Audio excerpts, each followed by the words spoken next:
Boa noite a todos e todas. Boa noite, irmãos. Que a paz do Senhor possa inundar o nosso coração, nossa vida, em nome de Jesus.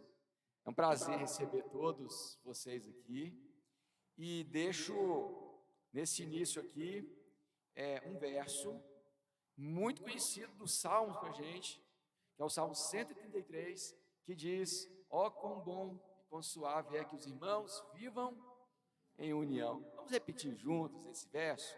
Ó, quão bom e quão suave é que os irmãos vivam em união. Uma versão bem clássica, eu lembro quando eu era criança, lá no interior, fizeram uma espécie de campeonato, não campeonato, uma gincana, e uma das coisas eu tinha que decorar alguns salmos, esse era um deles. E marca a vida da gente, né? Isso é importante porque viver em comunhão é um grande desafio. Hoje o pastor Pedro trouxe uma mensagem tão preciosa para a gente, falando que a igreja é um lugar de inclusão. A igreja é um lugar que todo mundo se respeita, que todo mundo se ama, que tem espaço para todo mundo, porque aqui é um lugar de união, mas o que nos une não é só a nossa conversa. Agora sim, está muito bonito, né?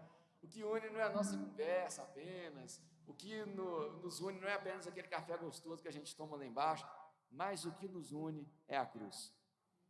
Então, que Deus possa nos abençoar, que possamos estar sempre unidos, como falamos hoje de manhã, no momento da ceia, que não haja entre nós desunião, que não haja entre nós descontentamento, que não haja entre nós divisões, mas que haja entre nós harmonia, porque nós estamos aqui juntos para fazer a obra do Senhor, uma obra que é preciosa, cada um dos irmãos. Então, que Deus possa assim nos abençoar. E também, é claro, aqueles que estão nos assistindo, né, que vão nos assistir posteriormente, vocês são uma bênção também. E esperamos que vocês venham presencialmente também aqui na igreja, né? Tem até umas igrejas já que funcionam com metaverso, né? Sabe, colocam óculos lá e fica nas suas realidades virtuais, mas a gente quer dizer aqui que é bom a gente ver em comunhão. Então sejam todos muito bem-vindos. Vamos orar? Muito obrigado, Senhor, por tua presença na nossa vida. O Senhor tem sido tão bondoso conosco, o Senhor tem sido tão bondoso com a nossa igreja, tem nos unido, tem nos feito ser um diferencial na vida de tanta gente. E nesse momento nós nos colocamos aqui aos teus pés, à tua disposição, para que o Senhor possa usar a cada um de nós para fazer a tua obra onde quer que estejamos, seja no nosso trabalho, na nossa casa, na escola, aqui na igreja, na rua, que possamos ser reflexo da tua glória. Muito obrigado pela união que o Senhor tem nos dado, muito obrigado pela nossa igreja, e que o Senhor possa falar muito aos nossos corações nessa noite, em nome de Jesus. Amém. Bom, queria deixar aqui, hoje o pastor pediu para dar 2 avisos. Vou fazer a sua parte hoje.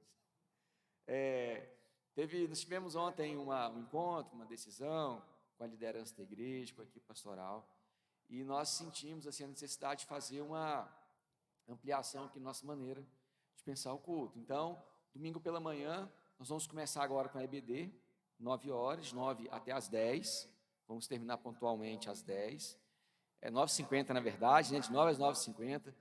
Lá na escola a gente fala 1 hora aula, né, Jennifer? Vamos ter um encontro de 1 hora aula, o professor gosta disso, né? Então nós vamos ter um encontro de 1 hora aula, 50 minutos. Depois, aquele cafezinho delicioso que é preparado aqui para a gente tomar um cafezinho.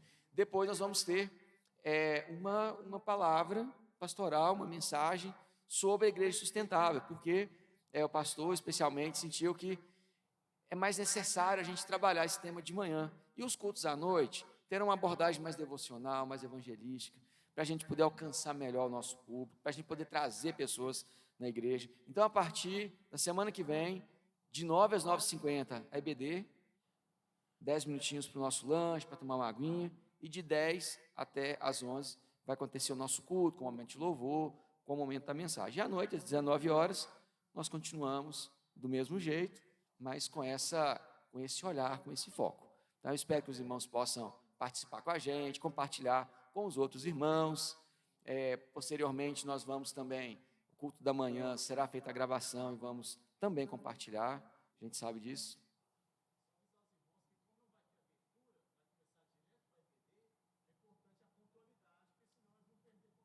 Muito bem. Viu o professor falando, né?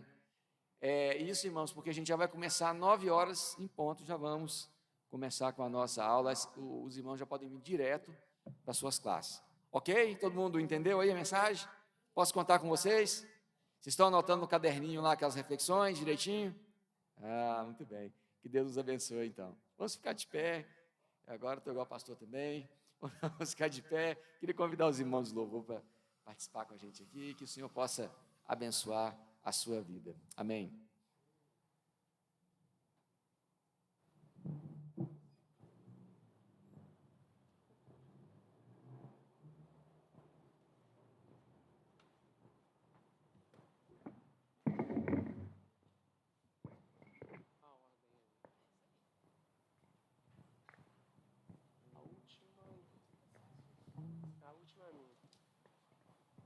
Boa noite, irmãos.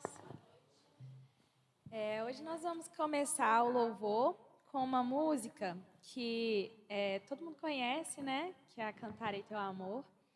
E ela tem uma parte que ela fala assim: me alegro por te pertencer, o teu amor me alcança e me faz louvar-te. Então, lembrando desse amor, né? Vamos louvar a Deus.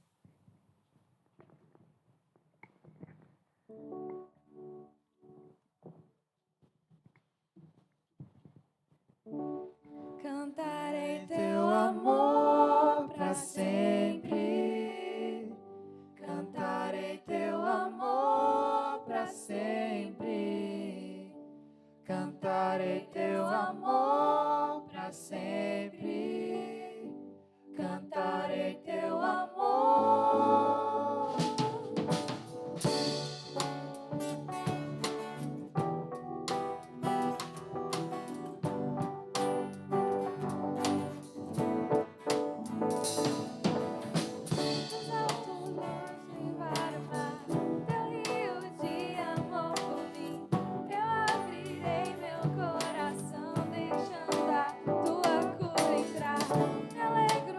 Te pertencer, levantarei as minhas mãos.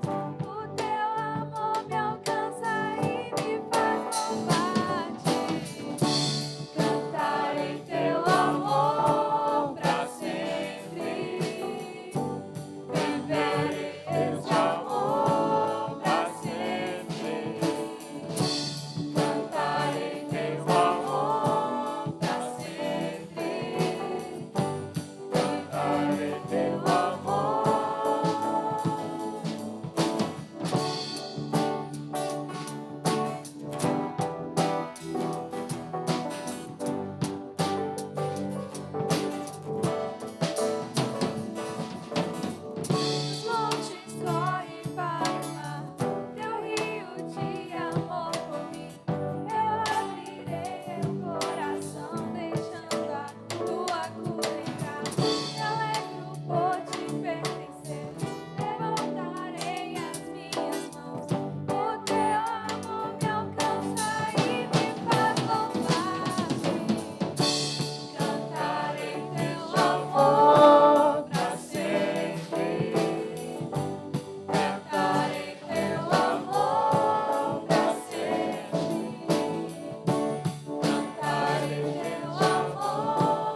Essa próxima música, ela é de uma passagem da Bíblia, né, de João, que fala que no princípio era o Verbo, e o Verbo era Deus, e o Verbo estava com Deus, e o Verbo, né, vocês conhecem, e nela também fala, né, sobre como foi pelo amor de Deus, né, que o Verbo se fez carne e ele habitou entre nós. Então, vamos se lembrar de como Jesus e Deus, eles estavam nos amando tanto quando eles fizeram essa decisão de encarnar como um humano e vir aqui para nos salvar.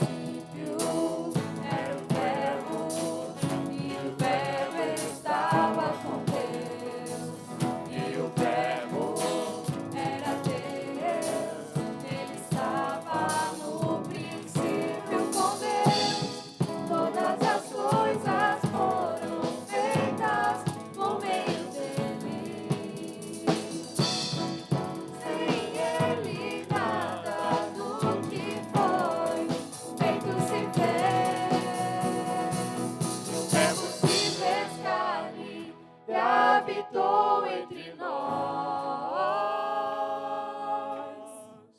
cheio de graça e de verdade, vimos sua glória. Verbo se fez carne, habitou entre nós.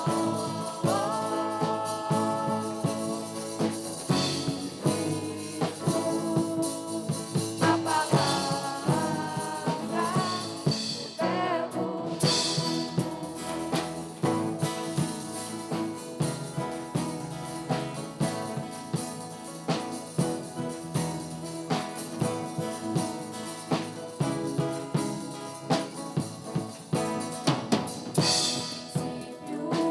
Era o Verbo, e o Verbo estava com Deus, e o Verbo era Deus. Ele estava no princípio com Deus. Todas as coisas foram feitas por meio dele. Sem ele nada do que foi feito se fez. O Verbo se fez carne e habitou entre nós. Cheio de graça e de verdade, vimos sua glória. E o Verbo se fez carne e habitou entre nós.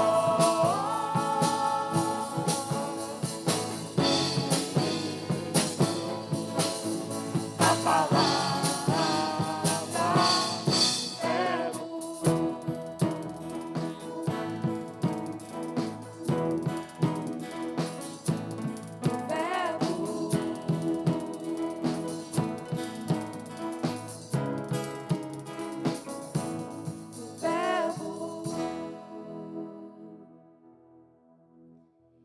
E ele morreu por nós, né? E ele nos salvou. E ele não nos salvou porque a gente merecia, ele não concede toda essa graça porque a gente fez alguma coisa, né? E nessa música ela fala justamente sobre isso, que a gente foi salvo, o nosso pecado ele foi justificado e agora a gente pode glorificar a Deus, porque não só agora, né, desde que a gente nasce, mas porque a gente é glorificado através de Cristo.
Amém.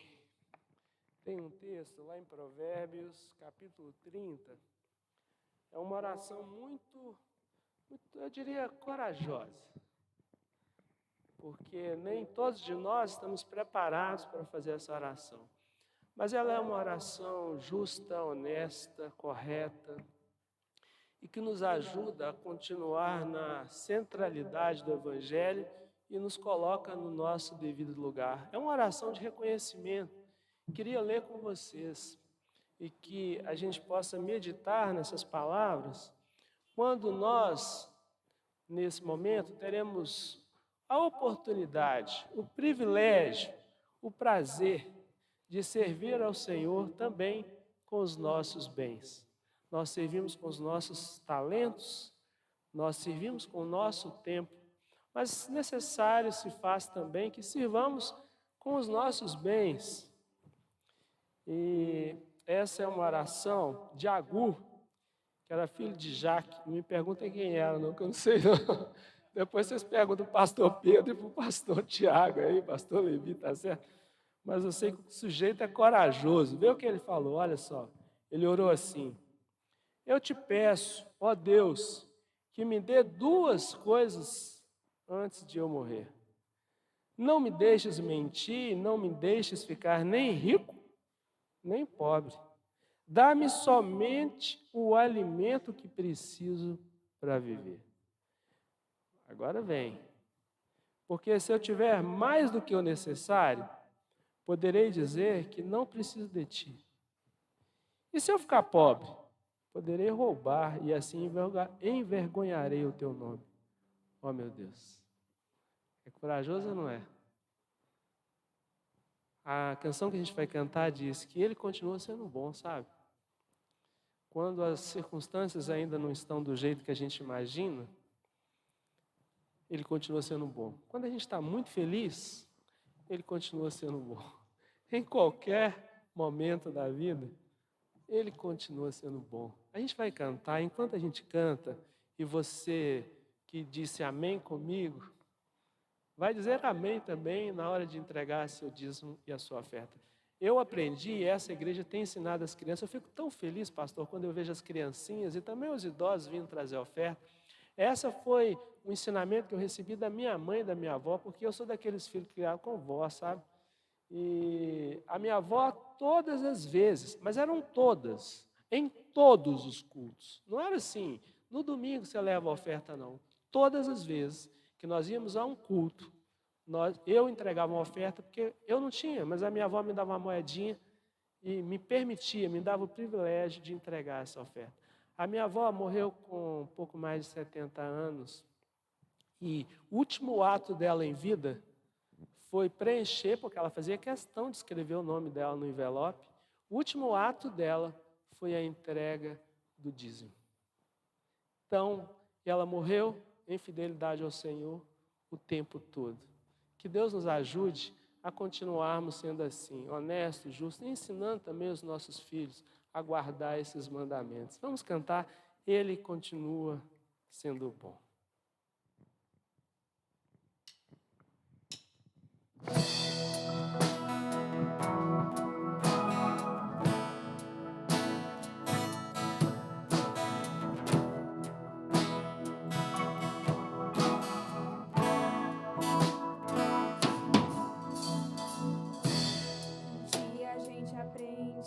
Confiar em Deus que faz milagres.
Pai, eu quero te dizer que o meu coração se enche de alegria, porque o Senhor é bom.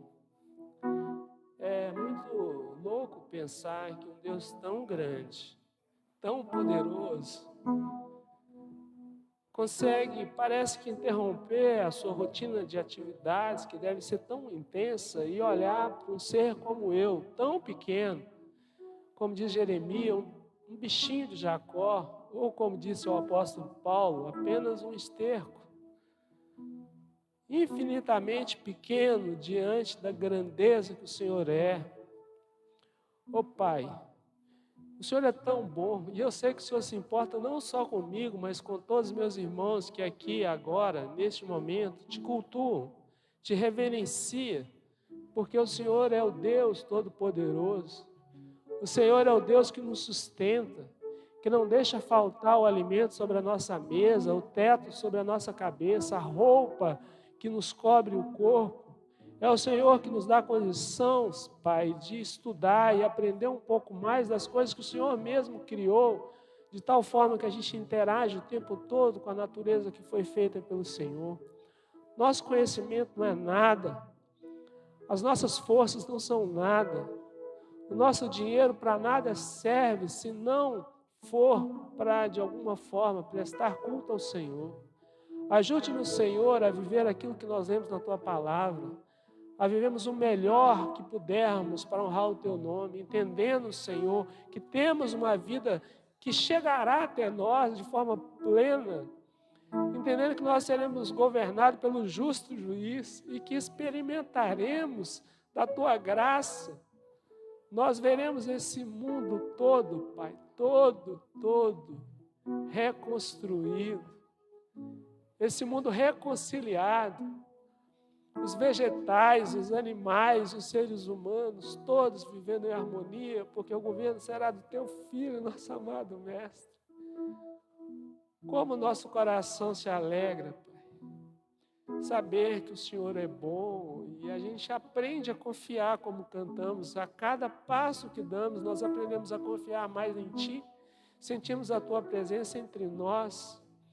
Muito obrigado, Pai. É impressionante essa capacidade que o Senhor tem de nos visitar, de nos fazer sentir amados e de ainda falar com a gente: filho, participa comigo, entra na obra comigo, divide os seus bens com seus irmãos, divide a sua casa, o seu conhecimento, os seus talentos. Faça igual eu faço, compartilhe que você será mais feliz. Ô Pai, nos ajude a aprender essa verdade do Teu reino, Pai. Eu te agradeço pelos meus irmãos que têm lutado contra si mesmos para continuarem fiéis ao Senhor. Eu agradeço, Senhor, por cada realzinho que foi posto no gasofilaço. Ô Pai, hoje nós estamos também encerrando a campanha de missões mundiais. Que os Teus filhos que contribuíram possam ser abençoados ricamente, e que aqueles que ainda não tiveram oportunidade, que ainda o façam. E se não puderem fazer, dê a eles recursos, Pai, para que eles experimentem a mesma alegria que o Senhor tem dado para nós outros. Ô Pai, sê conosco, fale conosco através da mensagem falada, através da leitura da Bíblia que ainda faremos. Continue, Senhor, se revelando a nós, e que todos nós saímos daqui cheios do Teu Espírito, para a glória do Teu nome e a alegria nossa, no nome de Jesus, no nome de Jesus. Amém, Senhor. Amém.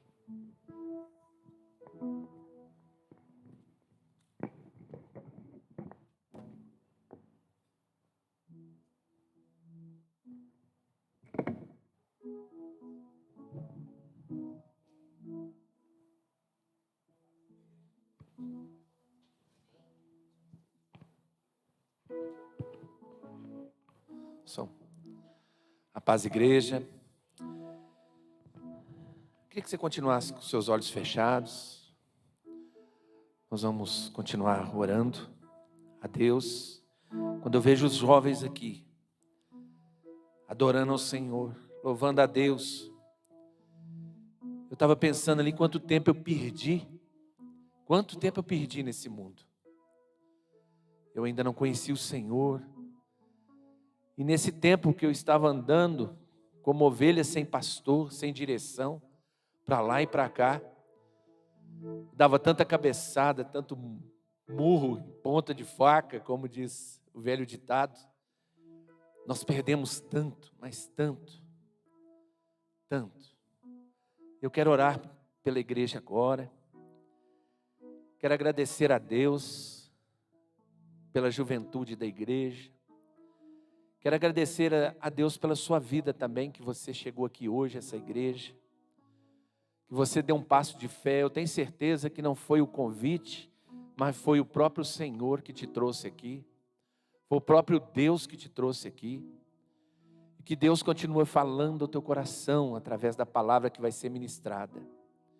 Mas eu quero orar. Senhor Deus e Pai, eu te louvo, Senhor, por todo o mover dessa igreja, Senhor. Eu sei que o teu Espírito fala a cada coração, está aqui nos avivando, nos mostrando o direcionamento, o vento que o Senhor sopra no nosso coração é a direção em que a igreja caminha. Que o Senhor possa falar a cada coração aqui essa noite, que o Senhor possa abençoar cada um que entrou aqui. Às vezes pessoas entrou aqui com o coração aflito, constrangido, cheio de mágoas, cheio de problemas. Às vezes entraram aqui com uma dívida, com um problema maior para resolver, preocupado com a semana. Mas eu creio pela fé, Senhor. O Senhor fez Pedro caminhar sobre as águas. O Senhor fez muita coisa mudar. O Senhor pode tocar no coração de cada um aqui essa noite. O Senhor pode falar com cada um aqui essa noite, direcionar, trazer paz, trazer sabedoria e o direcionamento que vem do alto. Muito obrigado, Senhor, por essa igreja. Muito obrigado, Senhor, pelo teu povo aqui reunido. Muito obrigado por esses jovens que não estão aí nesse mundo, Senhor, sendo levado por cada questão.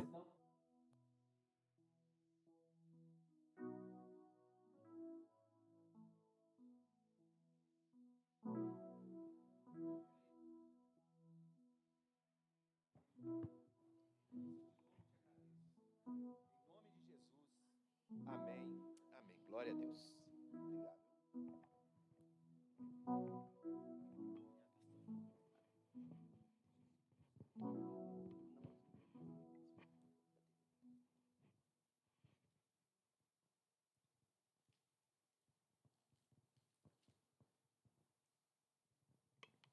Mais uma vez, boa noite, irmãos. Jesus nos abençoe, não é? Muito bem, o pastor Tiago já informou a igreja. Nós agora vamos continuar nosso estudo da primeira carta do apóstolo Pedro, todos os domingos pela manhã. Nós vamos continuar nossa série de reflexões acerca da igreja sustentável.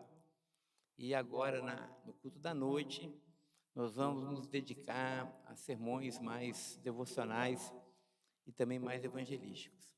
Muito bem, dentro já dessa nova proposta, quero convidar os irmãos a abrirem comigo suas Bíblias no Evangelho de Marcos. Evangelho de Marcos, capítulo de número 4. Nós vamos ler a partir do verso 35. Marcos, o evangelista, foi o primeiro evangelho, aliás, o primeiro texto do Novo Testamento a ser redigido. Capítulo 4, a partir do verso 35. Enquanto os irmãos procuram, quero agradecer a presença daqueles que nos visitam. Estou vendo ali o querido pastor Toniel, irmão do nosso querido irmão Reis. Então, pastor, seja muito bem-vindo. Nós estamos recebendo também, me falaram o nome, esqueci.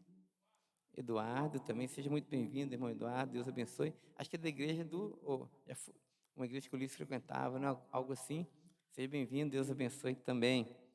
Nossa oração que a palavra do Senhor fale com todos nós nessa noite. Muito bem, Marcos 4, a partir do verso 35. Eu vou ler aqui na versão revista e atualizada essa narrativa de Marcos. Na minha Bíblia, o título está assim: Jesus acalma uma tempestade. Muito bem. Escreveu o evangelista: naquele dia, sendo já tarde, Jesus disse aos seus discípulos. Nesse dia, foi um dia de muito ensino. Jesus contou algumas parábolas aos seus discípulos, falou que ele era a luz do mundo, contou a parábola da semente, a parábola também do grão de mostarda, depois a aplicação dessa parábola, inclusive. Foi um dia muito agitado, um dia muito cansativo. Jesus havia se debruçado sobre esses ensinamentos. Então, naquele dia, no final do dia, Jesus então disse aos seus discípulos: vamos passar para a outra margem. E eles, se despedindo da multidão, o levaram assim como estava no barco. E outros barcos também o seguiam. Ora, levantou-se grande temporal de vento, e as ondas se arremessavam contra o barco, de modo que o mesmo já estava se enchendo de água. Jesus estava na popa, dormindo sobre um travesseiro. Os discípulos o acordaram e disseram: Mestre, o Senhor não se importa que pereçamos? E ele, despertando, repreendeu o vento e disse ao mar: acalme-se, fique quieto. O vento se aquietou e tudo ficou bem calmo. Então Jesus lhes perguntou: por que vocês ainda são tão medrosos? Como é que ainda vocês não têm fé? E eles, possuídos de grande temor, diziam uns aos outros: quem é este que até o vento e o mar lhe obedecem? Muito bem, vamos mais uma vez ao Senhor em oração, irmãos. Senhor, fala conosco nessa noite, por intermédio da Tua palavra. Te pedimos a Tua iluminação, a Tua inspiração, a Tua graça. Ó Deus, e sobretudo, te pedimos que o Senhor nos conceda um coração como um terreno fértil, para que essa palavra possa cair nele e produzir muito fruto para a sua própria glória. É assim que nós oramos e oramos no nome de Jesus. Amém. Amém. Irmãos, eu não tenho dúvida que todo mundo aqui já leu esse texto e conhece muito bem essa passagem, né? Nós temos aqui então Jesus com seus discípulos. Ele já havia convocado, comissionado os seus 12. Depois, como nós já falamos, depois de um dia de muito ensinamento, um dia muito, muito cansativo, Jesus então dá a ordem aos seus discípulos para que eles passem para o outro lado do mar. O mar aqui, em referência, é o Mar da Galileia, e pelo próprio nome a gente sabe onde ele se localiza, né? O Mar da Galileia fica na Galileia, na região norte ali de Israel. Esse mar também leva o nome de Lago de Genezaré, então Lago de Tiberíades, é a mesma coisa. E, na verdade, a palavra mar não é muito adequada a essa porção de água, porque trata-se aqui de água doce, né? Então, seria mais adequado mesmo um lago, né? Então, esse lago, ele é formado, como os irmãos conhecem um pouco ali da geografia de Israel, pelo degelo do Monte Hermon. Então, o Monte Hermon tem ali suas águas, né? Então, ele degela as águas, o gelo se derrete, então forma esse lago, que a gente vai chamar aqui de Mar da Galileia, para ficar uma coisa assim mais, né? Mais grande, assim, né? Mais grande é ótimo, né? Uma coisa grande, né? Mar da Galileia. Então, nós temos esse Mar da Galileia, ele tem 19 metros, 19 a 20 quilômetros de comprimento, entre 12 e 13 quilômetros de largura, profundidade, a parte mais rasa dele, 20 metros até 240 metros de profundidade. Muito bem, então Jesus convida os seus discípulos a passarem para outra margem. Então, entre os 12, dentro desse barco, eles então começam a travessia já no cair do dia, ou seja, na entrada ali da noite. Muito bem, a geografia ali desse lugar onde nós temos esse mar da Galileia é muito interessante, né? Esse mar ele tem um formato assim de pera, alguns vão dizer que tem um formato assim de harpa, mas ele é muito propício a grandes tempestades. Jesus sabia disso. Os discípulos que eram pescadores, uma boa parte deles eram pescadores, conheciam muito bem aquele ambiente, sabia também que ali era um lugar que as tempestades eram muito comuns, né? Mas mesmo assim, eles atenderam a voz do mestre e então entraram nesse empreendimento com Jesus. E o texto diz algo muito interessante, porque a despeito da maturidade dos discípulos, da experiência que eles tinham no mar, eles foram surpreendidos por uma grande tempestade. E era uma tempestade de tal monta, meus irmãos, que o barco começou a ameaçar a ir a pique. E eu fico imaginando aqueles discípulos experientes, né? E nesses barcos de pesca, possivelmente aqui se tratava de um barco desse, existiam ali alguns baldinhos dentro do barco, justamente para prevenir as tempestades e o barco ia a pique. Então, possivelmente, antes dos discípulos acordarem Jesus, que dormia ali no travesseiro, que não era travesseiro, na verdade, almofadinha e tudo mais, era uma construçãozinha de madeira que Jesus recostava a cabeça ali e dormia, né? Eles, com certeza, pegaram seus baldinhos e tentavam tirar a água do barco para que o barco não fosse a pique.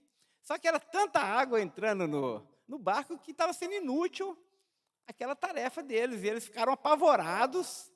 E eu fico aqui imaginando, mais uma vez, pescadores experientes que conheciam aquele mar de ponta a ponta, estarem apavorados, significava que algo de muito tremendo estava acontecendo. Eles ficaram apavorados com aquilo. E então eles acordaram Jesus. E acordaram Jesus de uma forma muito desaforada, eu acho. Porque eles não acordaram Jesus assim, mestre da sabedoria, né? Mestre amoroso, mestre que cuida do seu rebanho, eu sei da sua fidelidade, do seu amor, né? Eles não acordaram Jesus assim, citando o Salmo 23, o Senhor é o meu pastor e nada me faltará, né? Ele me faz repousar. Não, eles acordaram Jesus de uma forma muito tupetuda, dizendo, mestre, o Senhor não se importa que nós pereçamos? Ou seja, trocando em miúdos aqui, abrasileirando essa narrativa, o Senhor nos trouxe para essa furada. Né? Uma gíria, né? Assim, Isabela? A turminha fala isso, né? Nós estamos aqui nessa grande enrascada, a convite seu, foi o Senhor que nos chamou, nós não pedimos para ser chamados por ti, e agora o Senhor nos manda entrar nesse barco, e a gente, confiando no Senhor, nós entramos no barco, só que o barco agora vai afundar, e o Senhor ainda por cima dorme. Não é? Uma situação inusitada aí. Eu imagino Jesus acordando todo molhado. Aliás, que eu não imagino a capacidade que Jesus tinha de dormir todo molhado. Porque certamente ele estava encharcado, e muito trovão, muito relâmpago, e chacoalhão para tudo quanto é lado, não é assim? Imagina uma tempestade, né? Quem já assistiu aí esses filmes, O Náufrago, por exemplo, sabe o que eu estou falando, né? É aquela lambada de água para cá, para lá, onda entrando dentro do barco, e como Jesus estava dormindo, eu não sei. Só sei que ele estava dormindo. E a tempestade não acordou, mas a voz dos discípulos acordaram o mestre. E eu amo esse texto, porque a palavra de Deus diz justamente isso, que Jesus acordou. E ele se levantou, e em vez de ele repreender no primeiro momento os discípulos, falando, que desaforo é esse? A palavra do Senhor diz que o primeiro ato de Jesus, depois de desperto, foi dar ordem ao vento, dizendo, né? Mar, acalme-se, fique quieto. E aqui é muito interessante, porque num comentário da cultura bíblica, o comentarista vai dizer que são as mesmas expressões que foram usadas quando Jesus repreendeu e expulsou aquele demônio ali de gadareno, no capítulo 5, o próximo capítulo, né? A cura do endemoniado gadareno, que fala de Jesus expulsando o demônio, são as mesmas expressões, os mesmos termos que são usados aqui quando Jesus repreende a fúria do mar. E ele vai dizer que isso obviamente, porque o que estava em jogo aqui não era apenas uma tempestade natural, que era muito comum naquela região, como nós falamos, mas havia um elemento sobrenatural, ou seja, uma batalha espiritual muito, muito presente, muito clara aqui nessas ondas, ou seja, aquela tempestade, a ponto de quase levar o barco a pique, tinha a ver com as influências de Satanás mesmo. Estava querendo derrubar o barquinho com os discípulos e com Jesus dentro. Jesus, então, percebendo isso, ele dá ordem, então, ao mar, ou então, se a gente pode seguir essa linha de raciocínio, ele percebe as ações do inimigo por trás daquelas ondas, né? Ele, então, repreende, então, aqueles espíritos, e a palavra do Senhor diz que, ao ouvir a voz do Senhor, o mar se acalmou, as coisas entraram novamente em velocidade, em curso de cruzeiro, né? Assim, aquela coisa gostosa, né? E aí Jesus, então, eu fico imaginando a cena, né? Jesus, então, olha para a cara dos discípulos, eles com um baldinho na mão. E aí, os discípulos com aquela cara de bravo e donos da razão, a cara foi transfigurando, assim, o rosto foi transfigurando, né? E foi corando, assim, de vergonha. Jesus olha para eles e fala assim, olha, por que vocês ainda não creem? Por que vocês ainda são tão tímidos, são tão incrédulos? E depois dito isso, eles se perguntam, né? Faz essa pergunta entre si: quem é esse? Quem é esse? Que até o vento e o mar lhe obedecem. Essa pergunta, Marcos faz, porque o objetivo principal aqui desse escrito de Marcos é justamente mostrar que Jesus é o Filho de Deus. Se a gente for ver o primeiro verso do capítulo, do Evangelho de Marcos, começa assim falando que é o Evangelho de Jesus Cristo, Filho de Deus. E não apenas isso, né, está aqui em perspectiva de Marcos, mas também toda essa passagem tem a ver com o chamado de discipulado. O Evangelho de Marcos tem muito a ver com a filiação de Cristo como sendo o Filho do Deus vivo, mas também tem a ver com a nossa identidade, a nossa vocação como discípulos de Jesus. Nós somos convidados ao discipulado. Então, Marcos aqui está querendo mostrar de uma forma muito didática, muito clara, muito objetiva, justamente isso, que Jesus Cristo é o Filho de Deus e que nós somos chamados a segui-lo. Dito isso, irmãos, deixando isso muito pontuado aqui para a gente, que o objetivo do evangelista é esse, eu agora quero me permitir fazer aqui uma aplicação pastoral desse texto para todos nós aqui nessa noite. Muito bem, porque de alguma forma, eu e você também somos chamados por Jesus. Um dia, cada um de nós, dentro de circunstâncias variadas, também fomos vocacionados por Jesus. Fomos chamados ao discipulado. Fomos chamados a seguir o Mestre, não é assim? Não sei se você se lembra o dia da sua vocação, o dia do seu chamamento, né? Mas eu me lembro de forma muito clara do meu, Jesus nos chamando a segui-lo, né? Nos chamando a largar todas as coisas, a abandonar tudo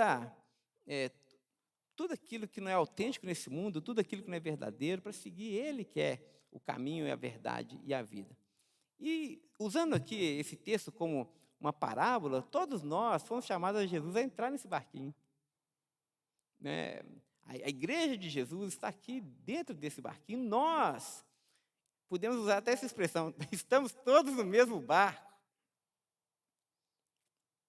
Todos nós somos chamados pelo Senhor, ao Mestre, chamados pelo Mestre, a entrarmos nesse barco e adentrarmos o mar.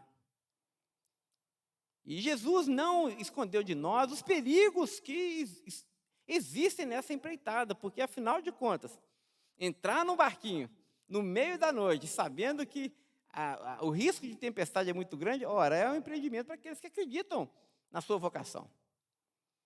E nós fizemos isso. Aliás, como nós temos falado aqui, irmãos, domingo após domingo, se tem algo que o Evangelho faz conosco, é não nos alienar. Nós não anunciamos a Jesus dizendo, olha, se você for Jesus, você vai parar de sofrer. Venha a Jesus e todos os seus problemas serão resolvidos. Venha a Jesus e Ele então vai te colocar numa redoma, e aí nenhum mal vai chegar até você. Absolutamente. Quando Jesus chama os seus discípulos, e nós entendemos isso de uma forma muito cristalina, quando Ele diz para Pedro, olha, você tem que tomar a sua cruz, você tem que vir após mim. É morte, é entrega total, é renúncia, é sofrimento, não é? E todos nós ouvimos a voz de Jesus e não fomos enganados pela sua vocação, pelo seu chamado. Nós sabemos que existe um custo no discipulado. Mas mesmo assim, nós resolvemos, pela graça e misericórdia de Deus, entrar nesse barquinho.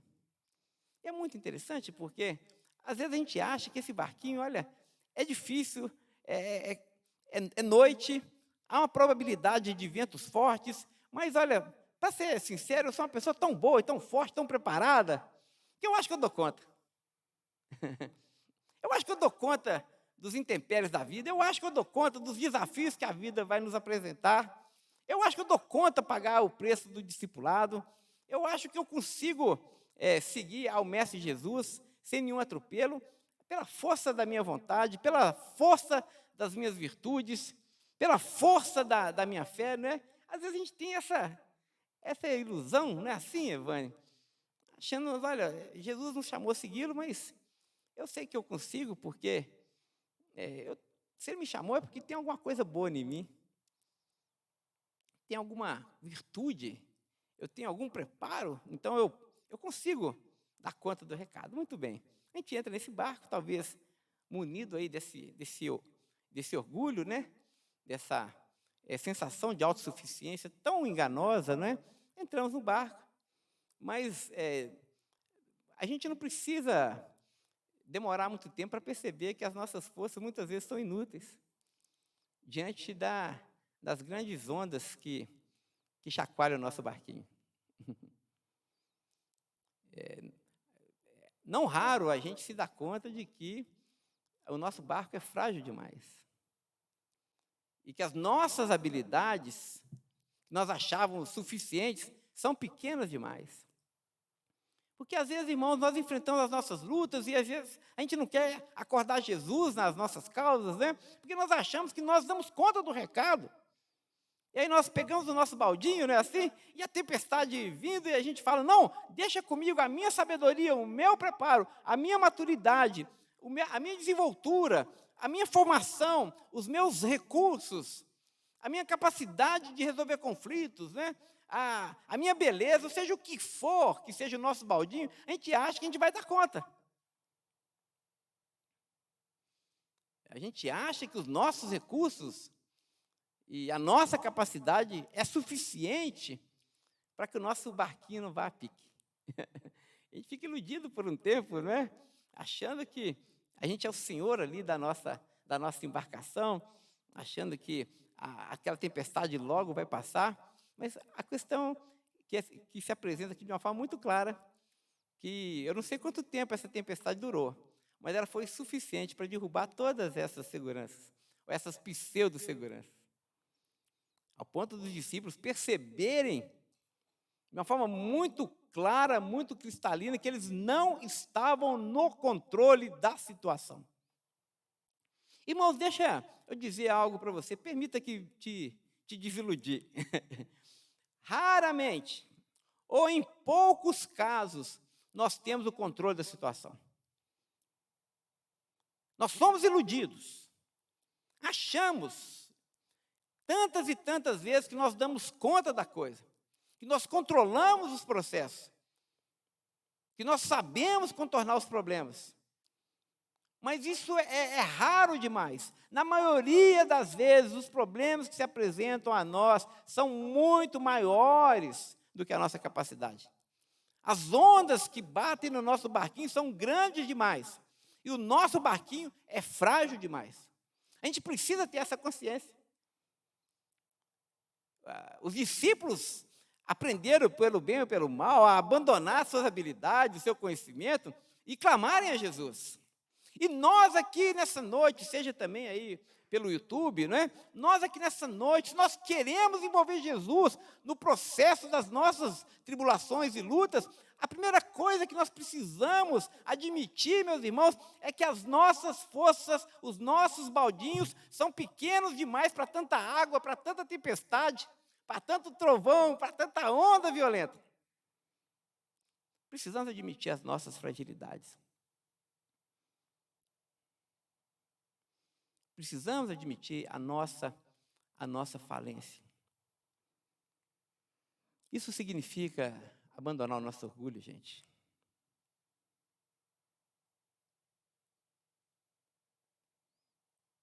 Isso significa a gente ter a coragem de pedir socorro.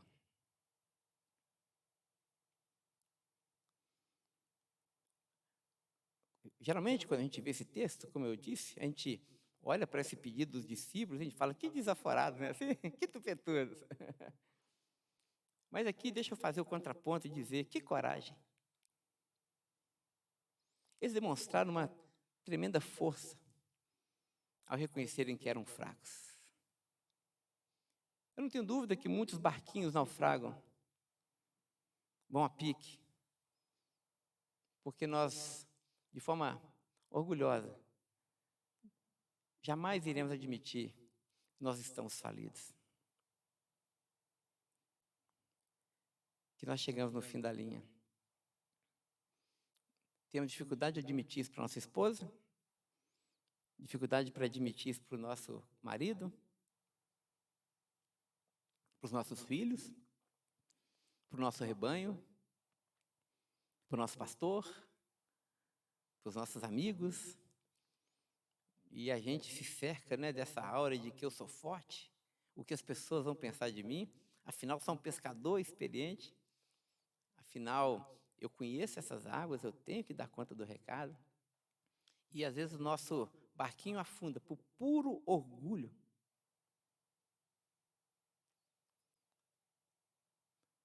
Mas é interessante porque, mesmo admitindo que Cristo está na nossa vida, mesmo sabendo que Ele é todo amoroso, mesmo assim nós não clamamos por Ele. Vamos atrás do psicólogo. E você deve ir ao psicólogo se você precisar. Nos empanturramos de remédio, de antidepressivo. Ok, se é necessário, faça isso. Vamos atrás de prazer, de diversão, quando a gente tem dinheiro, não é?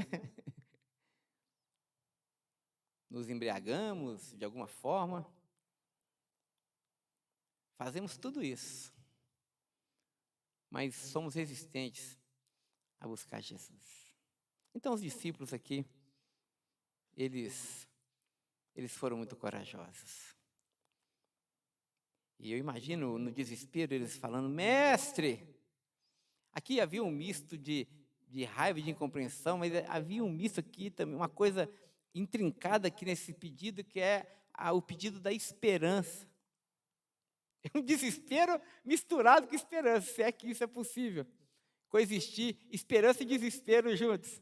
Mas ao mesmo tempo que eles estavam desesperados, porque o barquinho estava pronto a ir a pique, eles também se encheram de esperança, porque eles se lembraram que Jesus estava ali no barco, Vilma. E ao mesmo tempo que eles estavam desesperados, eles se lembraram e disseram, Jesus está aqui. É verdade, ele está dormindo. Mas ele está aqui. Irmão, você consegue reconhecer Cristo na sua vida? Você consegue perceber a presença do ressurreto entre você e a sua esposa, os seus problemas? Você tem a capacidade de despertar Jesus na sua casa? De reacender essa chama da graça preciosa de sua presença? No seu leito conjugal? Na sua conversa com seus filhos? Na sua espiritualidade? Porque às vezes Jesus está lá, mas está dormindo. E na sua arrogância você não quer acordar, mas os discípulos fizeram isso e perceberam a presença gostosa de Jesus. Irmãos, porque se é verdade que Jesus convidou aqueles discípulos a entrarem naquele barquinho, e ele sabia de todos os riscos que a sua ordem implicaria, a verdade também é afirmar que Jesus estava com eles naquele barco, gente. Note, Jesus, meus irmãos, está conosco nos nossos barcos. Porque está escrito: nunca te deixarei, jamais te abandonarei. Eis que eu estou convosco todos os dias, nos dias bons e nos dias maus. Quando o céu está azul e as águas estão tranquilas, mas quando tem tempestade e a noite é amedrontadora, eu estou com vocês todos os dias e estarei até a consumação dos séculos. Irmãos, Cristo está entre nós. Cristo está entre nós. E essa presença de Jesus entre nós, por si só, acalma a tempestade. E a resposta a essa pergunta, os discípulos perguntaram para Jesus: mestre, o senhor não se importa que nós pereçamos? Jesus não tocou nesse ponto, mas permita aqui fazer um exercício de imaginação e talvez Jesus poderia responder: como eu não me importo? Eu não deixei a glória do meu Pai para estar aqui com vocês? Eu não me encarnei? Eu não vesti as roupas de homem? Como eu não haveria de importar, já que nós estamos pensando 2000 anos para trás, e não iria subir naquela cruz? Isso já não é prova suficiente que eu me importo? Você pergunta se eu me importo com você, mas eu não ressuscitei?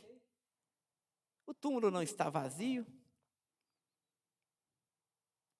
Como eu não deveria me importar com você, se eu já prometi que eu estaria com você todos os dias e que eu voltaria? Às vezes nós perguntamos: Jesus, o Senhor não se importa? Jesus vai dizer: olhe para a história, olhe para a minha fidelidade, olhe para as minhas promessas, olhe para as minhas obras, olha aqui os cravos nas minhas mãos, os cravos nos meus pés, a marca da coroa, o meu lado está ferido. Não seja incrédulo, seja crente. Creia. É claro que eu me importo. É claro que eu me importo. Jesus se levantou. A palavra do Senhor diz que ele acalmou o mar. Eu gosto de um corinho que a turma da velha guarda vai lembrar aqui. Com certeza que o Farley ou eu disser, certamente. O pastor Levi também está rindo, mas o pastor Levi conhece. Diz assim: eu sei que a tempestade se acalma quando eu bato palma louvando ao Senhor. Os irmãos conhecem esse corinho? Misericórdia, eu sou mais velho que todo mundo. Pastor Toniel, me salva dessa aqui. Não, nem você. Mas tem assim: eu sei que a tempestade... Você conhece, Vilma? Louvado seja Jesus. Aí, Vilma! É minha aluna preferida, 10 estrelinhas para a Vilma. Que isso?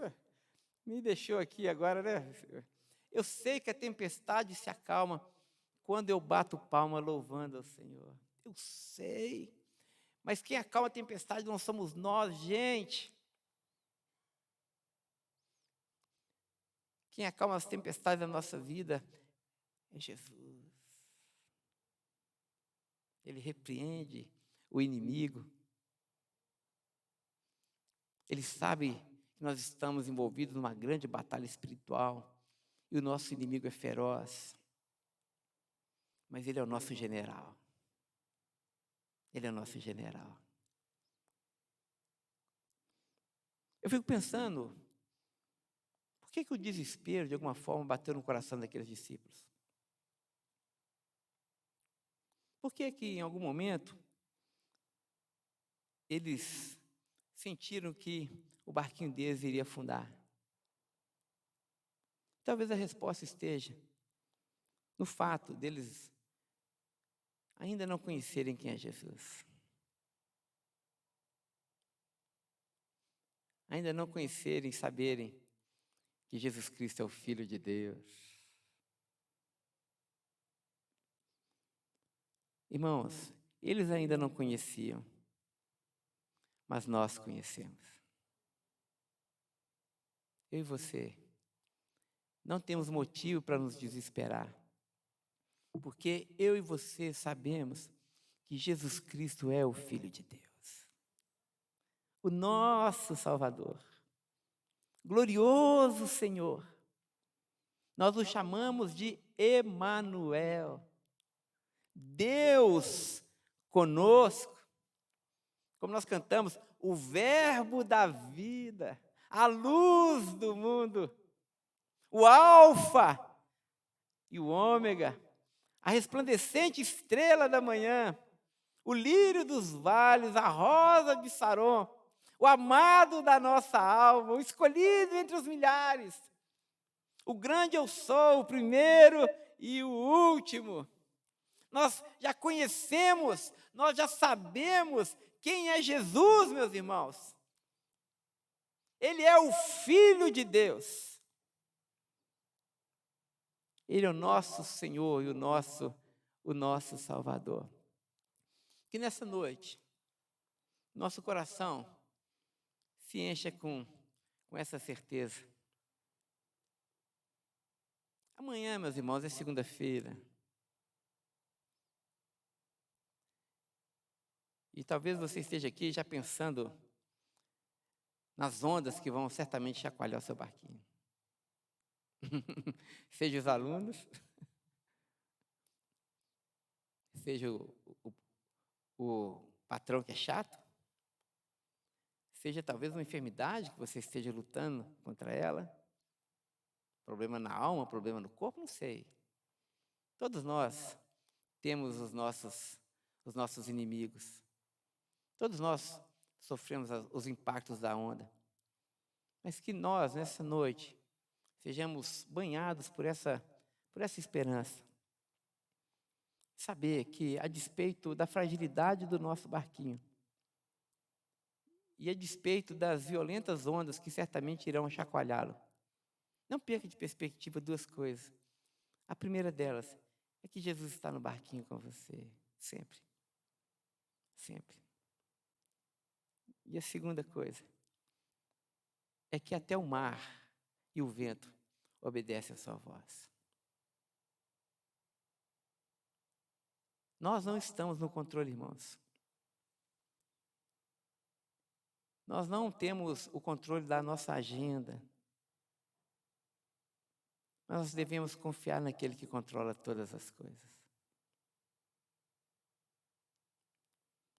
E, tendo isso em perspectiva, certamente nosso coração vai se encher de uma plena paz.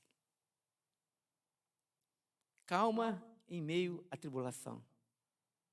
Paz em meio ao conflito. Sossego em meio à guerra.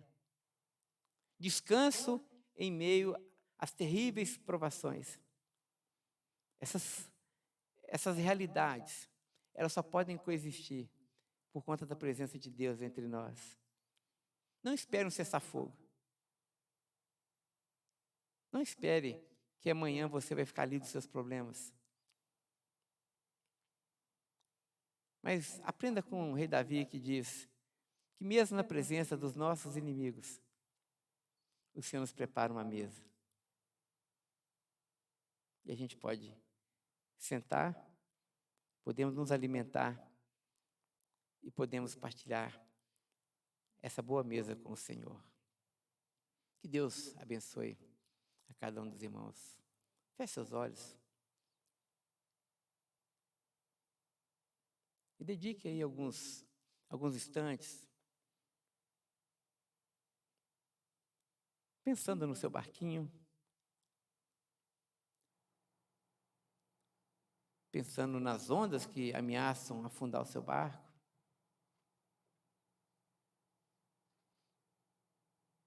Mas, sobretudo, tenha em perspectiva que Jesus está aí com você. O seu barco não vai afundar. O seu barco jamais irá afundar. Porque com você, conosco, está aquele que acalma o mais terrível mar. E ele não falha jamais.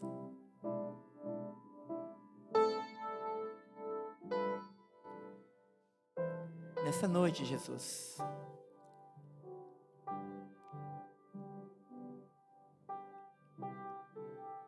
a tua palavra diz que o Senhor nos sonda e nos conhece.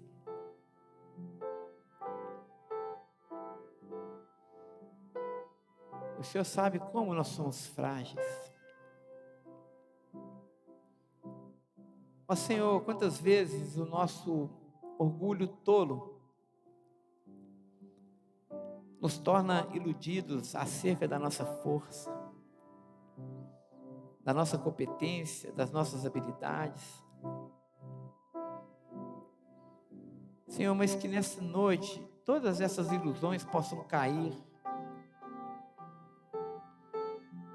e que possamos, de uma forma muito clara, reconhecer aquilo que já é claro para Ti, que nós não temos o controle.